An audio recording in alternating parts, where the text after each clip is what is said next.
Здравейте хора, се опитваме такис. Най-лютото нещо в света. Така, ще го опитваме. Не. Така, отваряме го.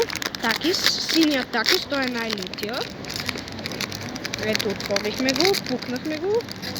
Усетихме му миризмата как се усеща. Ето го и самия такис. Аз ще си взема едно, Вини. Вземи си.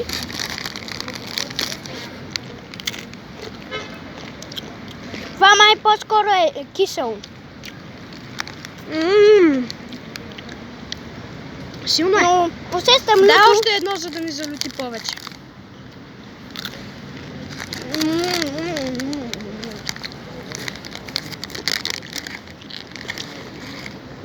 Май не ми е чак толкова много силно. Ама си е люто. Хора, най-лютото нещо е българската люта чушка. Това е единственото най-люто нещо на света. Айде, чао!